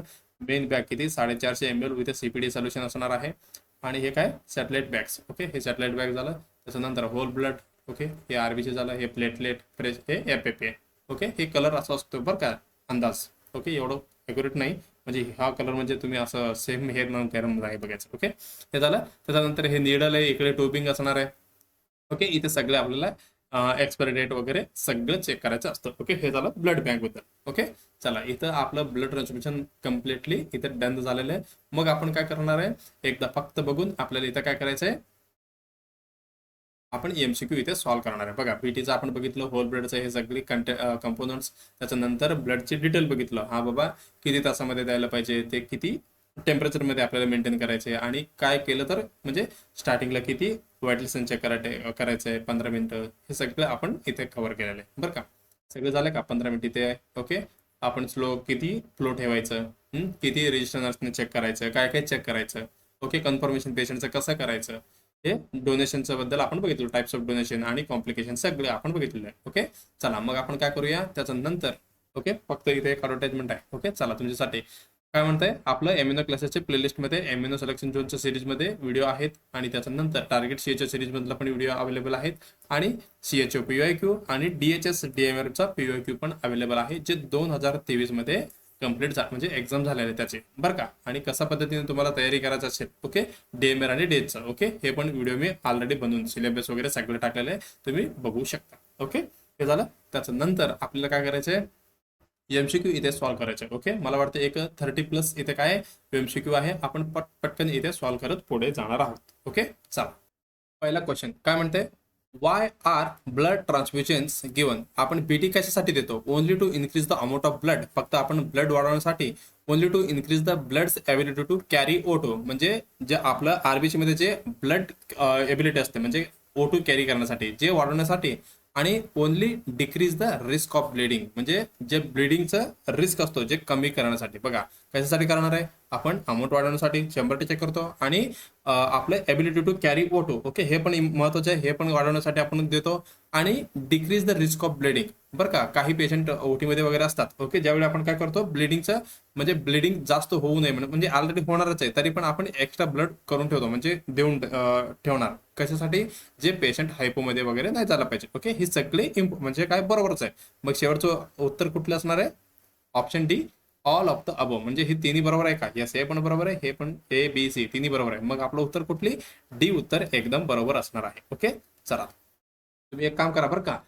तुम्हाला काय करायचे, ज्यावेळी क्वेश्चन येतील पॉज करायचं आणि तुमचं आन्सर सिलेक्ट करून ठेवायचं. किती बरोबर होते तुम्हाला बघायचे. ओके, टोटल किती? मला वाटतं 30+ क्वेश्चन आहे. ओके, तुम्हाला 30 पैकी किती तुमचं बरोबर होते तुम्हाला चेक करून घ्यायचे स्वतः. ओके, चला हे झालं.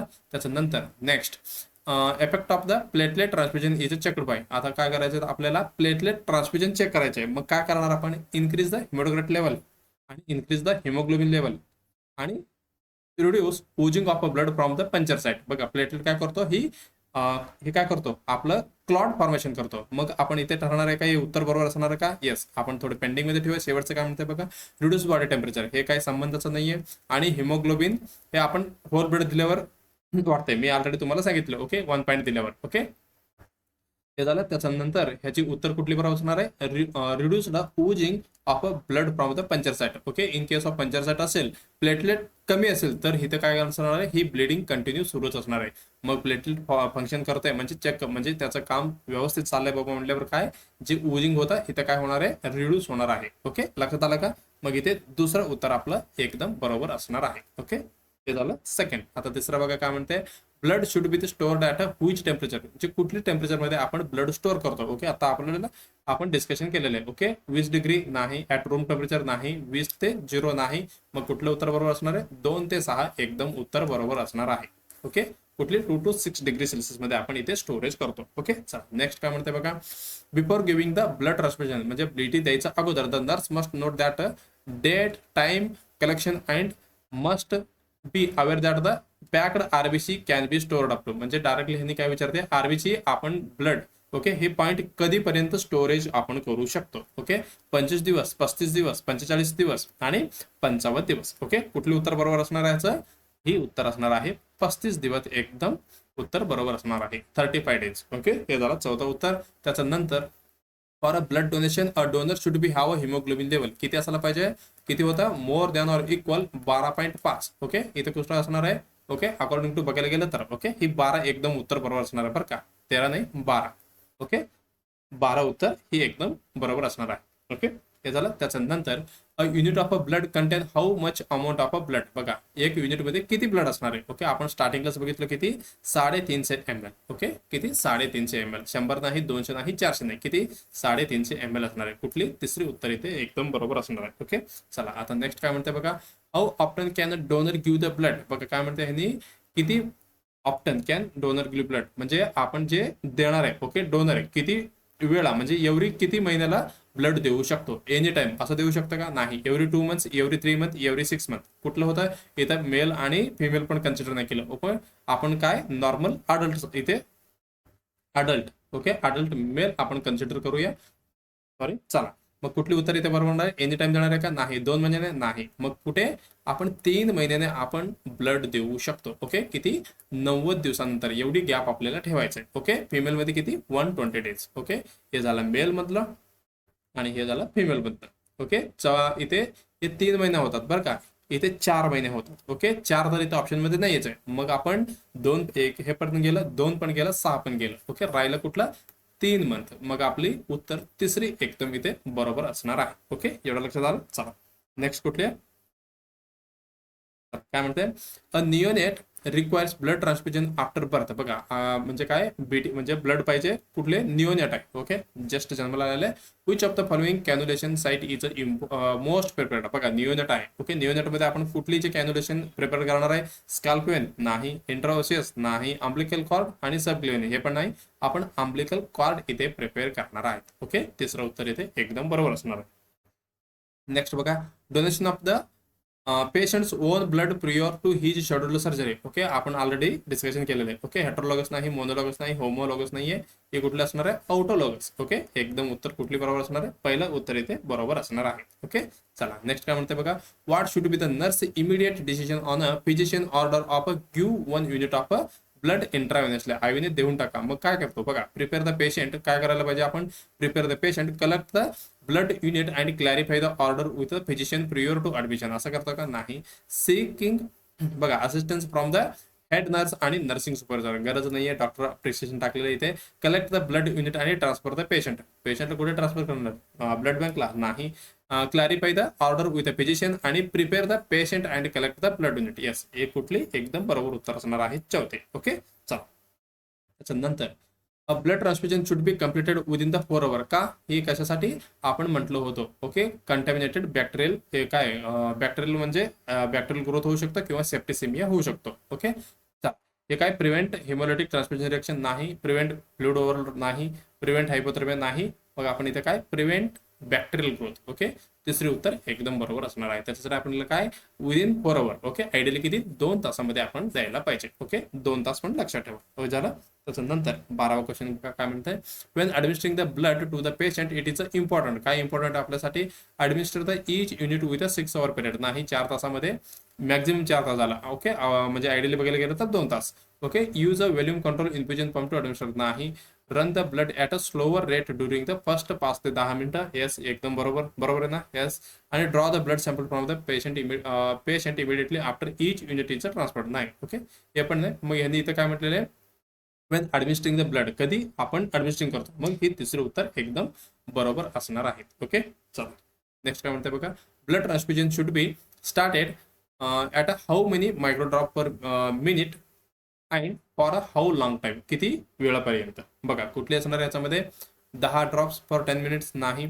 ओके, 20 ड्रॉप्स फॉर 30 मिनिट्स नाही. 20 ते 22 ड्रॉप फॉर 15 मिनिट. येस, एकदम बरोबर. 120 ड्रॉप फॉर 15 मिनिट. ओके, हे असणार आहे का? नाही. कुठले उत्तर? सी उत्तर इथे एकदम बरोबर असणार आहे. 20 ते 22 ड्रॉप्स पर किती मिनिट आपण इथे मेंटेन करणार आहोत. ओके, हे झालं. त्याच्यानंतर will administering the blood transfusion the ideal nursing care recommended to identify the blood transfusion reaction. बघा, ब्लड ट्रान्सफ्युजन रिएक्शन इथे आपल्याला शोधायचे.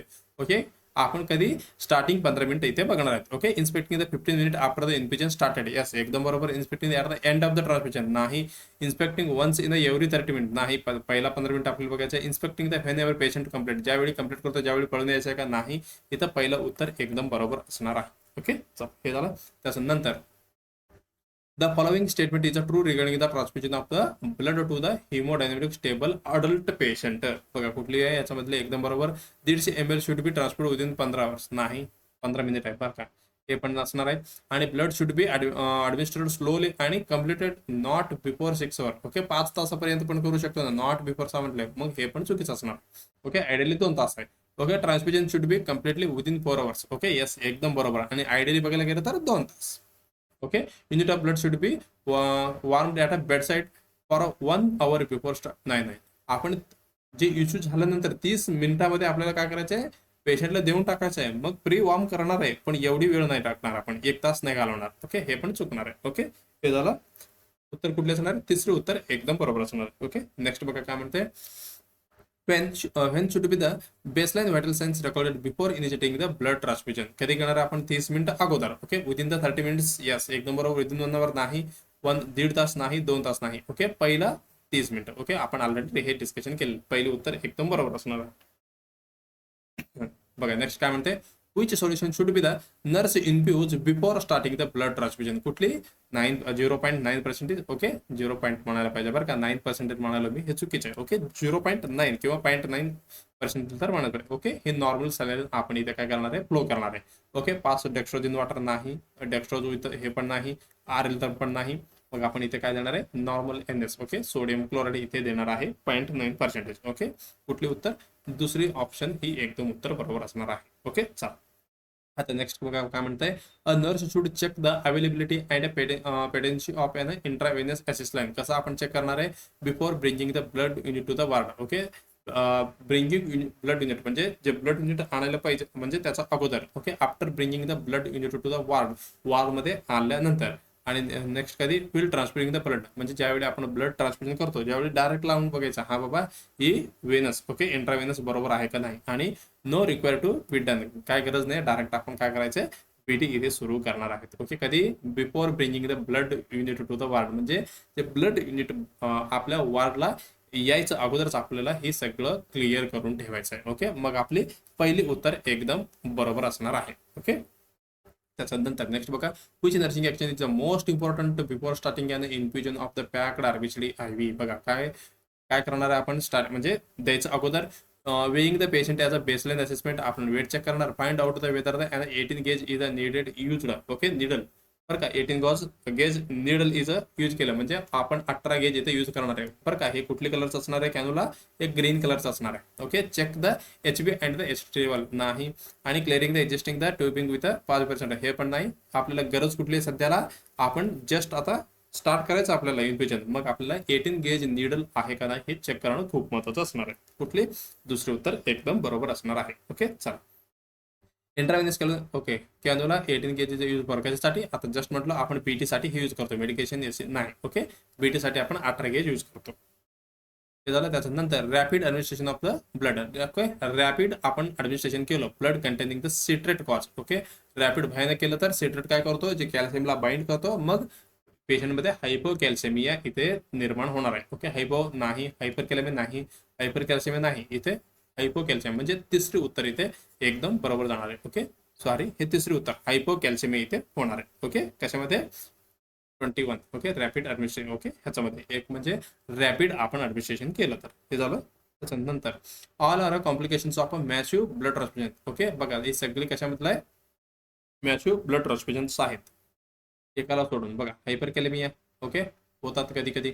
ओके, हायपरकॅल्सेमिया, हायपरकॅल्सेमिया पण होते का, हे पोटॅशियम लिकेजमुळे होतात. ओके, पोटॅशियम लिकेज वगैरे. ओके, सेल डेथ वगैरे झालं तर होऊ शकते. ओके, हायपरकॅलेमिया होऊ शकतो. अल्कोलिसिस होऊ शकतं का, येस, अल्कोलिसिस पण होऊ शकतो. कशामुळे, त्याच्यामुळे आपली बायकार्बोनेट फॉर्मेशन होते इथे, बायकार्बोनेट बायकार्बोनेट फॉर्मेशन. ओके, ते झालं कशामुळे, मेटाबॉलिक ऑफ सिट्रेटमुळे. कशामुळे, मेटाबॉलिक ऑफ सिट्रेटमुळे होऊ शकतात. ओके, हे झालं. त्याच्यानंतर हायपर कॅल्शियम होतं का, हे पण आपण बघूया. हायपोथर्मिया, हायपोथर्मिया होऊ शकतो का. ओके, आपण खूप थंड वगैरे ब्लड आपण दिलं तर हे होऊ शकतो, मग आपण प्री वॉरमध्ये करतो. ओके, हे पण होऊ शकतो. ओके, कोल्ड ब्लड आपण चढवलं तर, ओके, ट्रान्सफ्युजन केलं तर. मग दुसरं कुठलं आहे, हायपर कॅल्शियमिया. कॅल्शियमिया जास्त होणार आहे का, नाही. आपल्यामध्ये किती कुठं काय होणार आहे, हायपोकॅल्सेमिया होणार आहे. ओके, कशामुळे, जे सिट्रेट इथे बाइंड होऊन जाते. ओके, चला मग कुठली एक्सेप्ट म्हटलेलं आहे, मग तिसरी उत्तर एकदम बरोबर असणार आहे. बरं का, एक्सेप्ट म्हटलेलं आहे हे राऊंड करून घ्या, इथे कुठली तिसरी उत्तर एकदम बरोबर असणार आहे. ओके, चला हे झालं. त्याच्यानंतर which is a complication of the blood transfusion. Okay, hyponatraemia नाही, हायपरकॅलेमिया हा होऊ शकतो. Which is complication of the blood transfusion. Okay, hypercalcaemia नाही, इन्क्रीज द सिरम. ओके, चला हायपरकॅलेमिया होऊ शकतात. ओके, बी उत्तर इथे एकदम बरोबर असणार आहे. ओके, चला which drug will anticipate nurse to prescribe by the physician to the child with a frequent blood transfusion. बघा फ्रिक्वेंट ब्लड ट्रान्सफ्युजन आपण करतोय, कुठली जे प्रिस्क्राईब करून ठेवायला पाहिजे अँटिसिपेट. बरं का, आपण कुठली बघितलं 25 ह्याच्यामध्ये आयरन ओव्हरलोडमध्ये बघितलं होतं. ओके, आयरन ओव्हरलोड झाले, आपण आता प्रिस्क्राईब करून ठेवणार का, परत एकदा एक आयरनचे अँटीडॉट काय इथे मेडिसिन किंवा त्याची आपण आयरन आणून ठेवणार, असं करणार आहे का, नाही. विटॅमिन सी नाही, हेपरिन आणणार आहे का, नाही. इथे आयरनचं अँटीडॉट, बरं का, हे अँटीडॉट असणार आहे, हे आपण आणून ठेवणार आहे. Okay, antidote. ओके, ऑलरेडी आपण आयरन ओव्हरलोडमध्ये हे बघितलेलं. ओके, आयरन ऑलरेडी जास्त आहे, परत आयरन देणार आहे का आपण, नाही. ओके, इथे डेप्रोक्समेन आपण आणून ठेवणार आहे. ओके, हे झालं. त्याच्यानंतर rapid transfusion related to complication of, कशाचे रॅपिड भयानक सुरू केलं तर ही सर्क्युलेटरी ओव्हरलोड होऊ शकतो पेशंटला. सेप्टिसेमिया लेट केलं तर, आयरन भरभरून आपण दिलं तर. Okay, multiple time. आणि हे हायपोकॅल्शियमिया कधी, हायपोकॅल्शियममध्ये पण हायपोकॅल्शियम होते का, येस. ओके, हे पण होणार म्हणजे हे पण 2-3 ब्लड वगैरे चढवलं तर. ओके, सिट्रेट वगैरे जास्त असेल तर हे पण होऊ शकतं, पण इथे रॅपिड म्हटलेलं आहे बरं का त्यांनी. हे झालं. Which of the following infection agent can be transferred by the transfusion, म्हणजे कुठली जे एजंट आहे जे बीटी केल्यावर ज्याच्यासोबत जाणार आहे. हेपॅटायटिस एस होतो, HIV होतो का, एस प्लाझ्मा होतो का, एस होतो. ओके, मग all of the above yes. ही सगळी ट्रान्सफ्युजन म्हणजे काय, एका पेशंटमध्ये दुसरी पेशंटमध्ये बीटी केलं तर ही जाणार आहेत. ओके, हे झालं. त्याच्यानंतर नेक्स्ट काय म्हणते बघा, which of the following infection transferred through the blood transfusion. Viral hepatitis S, hepatitis C, hepatitis B दोन्ही जातो. मलेरिया ओके आपण जस्ट बघितलं, प्लाझ्मा यस. आणि हे काय सायटोमेगल व्हायरस हे पण होणार आहे. All of the above okay, ही सगळी जाणारच आहे. यस. त्याच्यानंतर ओके बघा याच्यामध्ये काय म्हणते बघा, यांनी a patient receive the transfusion packed okay RBC okay begin to vomit करायला पेशंट ब्लड प्रेशर कमी झालेलं हायपोमध्ये गेलेलं आहे फ्रॉम द बेसलाईन. ओके 125 होता, आता हायपोमध्ये गेलेले आहे. ओके, मग पेशंटमध्ये काहीतरी इन्फेक्शन झालेले. ओके, टेम्परेचर जास्त. ओके, इन्फेक्शन झाले. ओके, टेम्परेचर वाढले की लक्षात घ्या इन्फेक्शन झालेले. Okay, orally from the baseline. Okay, एवढा होता एवढा वाढलेलं आहे, इन्फेक्शन झालेलं आहे. Determine the patient may be the expected which complication आपलं ब्लड ट्रान्सफ्युजन. बघा डिलेड ट्रान्सफ्युजन रिएक्शन आहे का, नाही. डिलेड असेल तर इथे काय होऊ शकतो, ओके डिलेड मध्ये पण होऊ शकतो बरं काय. ह्याच्यामध्ये पण काय होऊ शकतो, कंटॅमिनेटेड ब्लड वगैरे. इथं डायरेक्टली इथे दिलेलं आहे बघा, पहिला ऑप्शन मध्ये काय सेप्टिसेमिया. येस, सेप्टिसेमिया एकदम बरोबर असणार आहे. त्याच्यानंतर अजून कुठले ऑप्शन दिलेलं आहे, हायपर कॅलेमिया. Okay, potassium. बघा हे ओल्ड ब्लड दिल्यावर होणार आहे, हे पण कॅन्सल करू. सर्क्युलेटरी वॉटर म्हणजे एकदम रॅपिड मध्ये ठरलं तर होणार आहे, हे पण कॅन्सल करून टाका. डिले ट्रान्सफ्युजन मध्ये पण नाही होणार. मग ही कुठली, ही सेप्टिसेमिया म्हणजे उत्तर पहिली हे एकदम बरोबर असणार आहे. ओके चला, हे झालं. त्याच्यानंतर ओके 30 ओके 30 क्वेश्चन लावलो आपण. Immediate side effect of the blood transfusion कुठले असणार आहे, इन्क्रीज ऑर्गन आउटपुट नाही, डिक्रीज युरिन आउटपुट नाही, रिड्यूस स्किन नाही, अनाप्लेटिक शॉक असू शकतो. हे असणार आहे. ओके, इमिडिएट म्हणजे किती 15 मिनिटांमध्ये आपल्याला कळणार आहे. ओके, ह्याच्यामध्ये कुठली प्रकार असणार आहे, हिमोलिटिक रिएक्शन मध्ये टाइप 2 हायपर सेन्सिटिव्ह रिएक्शन आहे, अलर्जिक रिएक्शन असणार आहे आणि फेब्रिल, आणि हे मोस्ट कॉमन असणार आहे नॉन हिमोलिटिक रिएक्शन म्हणजे increase the 1 degree Celsius temperature after the transfusion caused by the कुठली cytokine release. Okay, ह्याच्यामधनं cytokine release होतो आणि कॅल्क्युलेट सडन चिल्स आणि फिवर येऊ शकतो. मग आपल्याला काय करायचं आहे, स्टॉप करायचं आहे. Okay, अनापेलिटिक reaction. ओके, हे झालं कशाचं, types of haemolytic transfusion. Last अजून आहे का, अजून 2-3 असणार बरं का. चला काय म्हणते बघा, हे what immediate nursing intervention will take the case of blood transfusion reaction. Okay, आता बीटी कॉम्प्लिकेशन झालेले, रिएक्शन झालेले आहे. मग तुम्ही काय करणार, सरांना सांगणार म्हणजे फिजिशियनला सांगणार. ओके, आणि ब्लड बँकला सांगणार, मॉनिटर द व्हायटल सायन्स आणि स्टॉप द ट्रान्सफ्युजन आणि मॉनिटर द व्हायटल सायन्स. इथे आपल्याला काय करावं लागते, मी खूप वेळा सांगितलं तुम्हाला, स्टॉप द ट्रान्सफ्युजन आणि आपल्याला काय करायचे, मॉनिटर द व्हायटल सायन्स आणि त्याच्यासोबत साइन अँड सिम्टम्स इथे आपल्याला चेक करायचे. ओके, लक्षात आलं का. चला नेक्स्ट काय म्हणते बघा, सेकंड लास्ट आहे. In case of the development of the usually 1.5 hour blood transfusion has a begin the first action by the. बघा इथे रिएक्शन परत झालेले आहे. मग आपल्याला काय करायचे, स्लो द रेट ऑफ नाही, ऍडमिनिस्टर द अँटीहिस्टामिन नाही, note to note the vital signs नाही. ओके, आपल्याला स्टॉप करून टाकायचे. ओके, स्टॉप द इन्फ्युजन एकदम उत्तर बरोबर असणार आहे लास्ट वन. ओके चल नेक्स्ट काय म्हणते बघा, a child is to receive the blood transfusion. Okay, if an allergic reaction. Okay, म्हणजे आकर म्हणजे आलेले त्याला नर्स पहिला आपल्याला काय करायचे, ब्लड थांबवायचं म्हणजे बेटी थांबवायचं. कुठे बघा, नाही, स्लो द नाही, stop the yes, receive the symptom नाही. मग इथे स्टॉप द बीटी इमिडिएटली, ही तिसरी उत्तर आपल्यासाठी एकदम उत्तर बरोबर असणार आहे. ओके, काय पण होऊ दे बीटी करताना फक्त उत्तर एकच काय, stop the blood immediately. Okay, एवढं लक्षात ठेवा. ओके चला, मला वाटतंय आजचं सगळं इथे काय बीटी ब्लड ट्रान्सफ्युजन त्याचे कॉम्प्लिकेशन्स आणि त्याचं वरती बनणारे सगळे ओके 33 इथे MCQ आपण सॉल्व्ह केलेले आहे आणि 33 पैकी तुमचं किती बरोबर झालं हे तुम्हाला कॉमेंटमध्ये सांगायचं. ओके चला, मग ह्याच्यामधलं काही क्वेरी असेल तर ब्लड ट्रान्सफ्युजन मध्ये तुम्ही बिंदासपणे विचारू शकता आणि त्याची सोल्युशन टाकूया.